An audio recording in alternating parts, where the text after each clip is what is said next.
Hello guys, sa mapagpalang hapon po ulit sa ating lahat. Kayo po ay nasa munting hardiness Sir Mayo Vlogs. And for today's update and for today's video ay ibabahagi ko ang the best places to keep a snake plant for health and prosperity. So ito po yung isa sa mga variety na ever favorite ko. Ito po yung tinatawag na Sansevieria Moonshine or snake plant. Kapansin-pansin po na napakaganda ng kanyang kulay. At napakaganda, napaka-striking, appealing, satisfying, at accomplishing ng kanyang kulay. Ito po yung kanyang bagong sibol na halaman. Ito po yung kanyang anak or supling. So, ang nagbigay po sa akin nito, binigay po sa akin ito ni Miss Nice last year of December 2023. So, ngayong December po is 2024 is mag 1 year. And isa rin po sa mga dahilan kung bakit patuloy ako sa pagpaparami.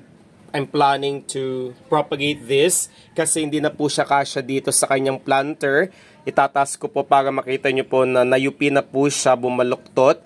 And inaantay ko lamang po yung planters, paso pots na binili ko sa Lazada na buy 3, take 1.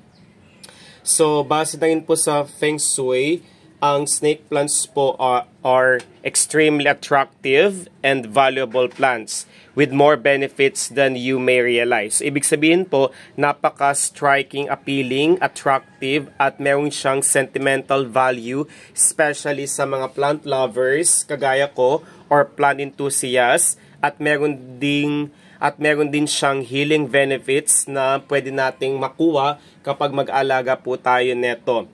Also, ang halaman na ito is very easy plant in terms of its care making.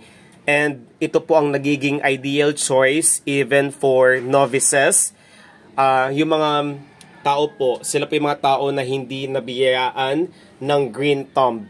And if you don't mind, you have lots of reason for you to be able to have this plant in year 2025. So I'm still planning to propagate this dahil meron po akong pagbibigyan. Nawiwili po ako sa pagpaparami ng mga halaman at binibigay ko yon as a gift sa mga taong malapit sa aking puso dahil ang pagbibigay po ng halaman ay isa rin po sa mga sikulo. One of the ways para po hindi po maputol ang mga sikulo ng more abundant blessing, overflowing blessings in return. Also, ang halaman na ito, base na rin po sa aking experience, hindi lamang po sila striking, appealing, attractive in terms of its appearance. Sila po is nagdudulot din po ng good luck at sila rin po ang considered as money maker, money magnet, lucky feng shui house plants. You can put this anywhere in the parts of your house business. So, snake plants ay tinatawag din po siyang Sansevieria. Ang kanyang botanical name po is Sansevieria trifasciata. Itong halaman na ito is napaka-best, responsible, effective in terms of purifying the air inside our homes. Dahil po ang kanyang mga dahon po, sila po ang sumisipsip ng not so good vibrations, yung mga methane gases kagaya ng formaldehyde, benzene, toxin elements kagaya ng formaldehyde, benzene, trichloroethylene, toluene. Siya po ang gumagawa ng paraan para po makapagbigay sa atin ng isang fresh, filtered at napaka-gandang oxygen na kinakailangan po natin para sa ating malusog na pangangatawan. Also, based on NASA, ang ganitong halaman po is nag-rank 1 based on air filtration and purification. Kumbaga, ang halaman na ito is kahit sang portion nyo siya ilagay is napakagandang gawin din pong centerpiece attractor dahil po ito is suggested by Feng Shui teaching na perfect ang ganitong halaman for attracting money, prosperity, at good and positive energy at home. And finally, ang ganitong halaman po has a number of traditional medicinal uses including inflammation and strengthening the immune system.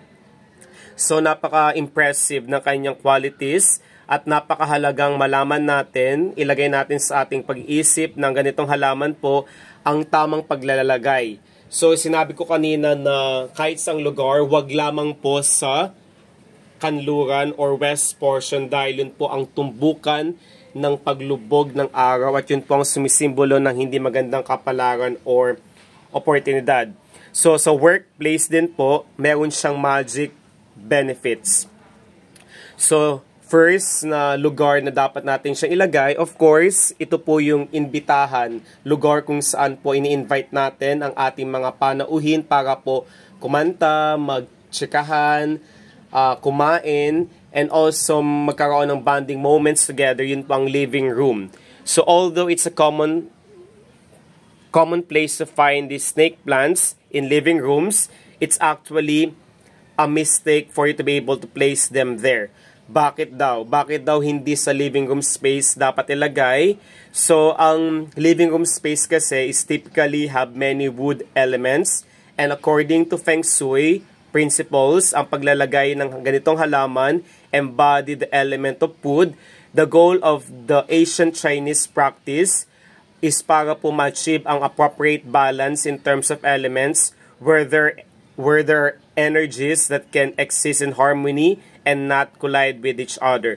So, ang ganitong halaman po is dapat po i-match siya doon sa other houseplant kagaya ng photos plant para po mabalance po ang wood at yung kanyang metal energies. So, kung maglalagay po tayo ng ganitong halaman sa living room space, might as well na meron po siyang photos plant. Any types of photos plant po ang magbabalance ng wood energies at metal energies na dulot ng ganitong halaman na moonshine sansevieria.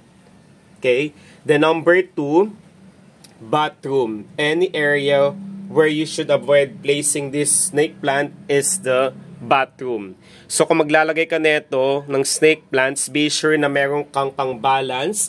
Ang pinaka-pang-balance dito ay yung basket plant.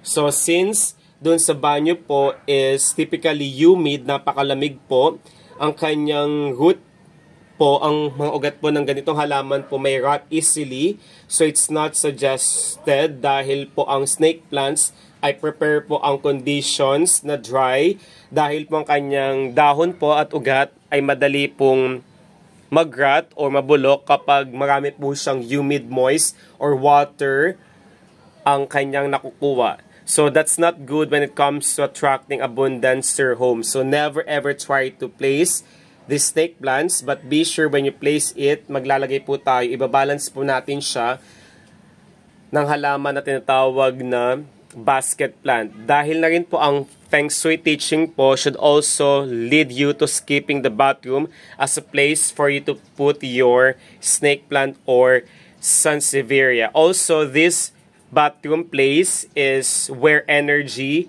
is easily escapes out of the house, and good vibrations that the plant will provide will soon disappear kapag meron ka neto sa inyong bathroom. Dapat po balance po, meron pong equilibrium ang ating halaman na ito. Also, the home office or workplace. So, kadalasan inakala natin ang paglalagay ng ganitong halaman has the ability to attract wealth and good energy. So, your home office would be a perfect location for them. However, so napaka-best daw ilagay, pero however, may isang case. Among the other qualities of the snake plant is that it's protective and powerful with the ability to block creativity, so lead you. So kapag na-block na po ang protective at powerful creativity, that is leading for doubts about your work and even create a feeling of stagnation. So, kung mababalance po natin siya, kung maglalagay po tayo nito sa ating home office or workplace, see to it na ibabalance po natin siya ng ZZ plant or eternity plant. So, ito po yung top 3 na lugar kung saan dapat hindi po natin ilalagay ang snake plants. At kung maglalagay man po tayo ng snake plants, be sure na pipiliin po natin ang right, perfect, or combination plants para po mabalance ang both energies na positive at negative na siyang tutulong sa atin para ma-achieve po natin ang ating abundance, prosperity, wealth, at health concern ng ating buhay.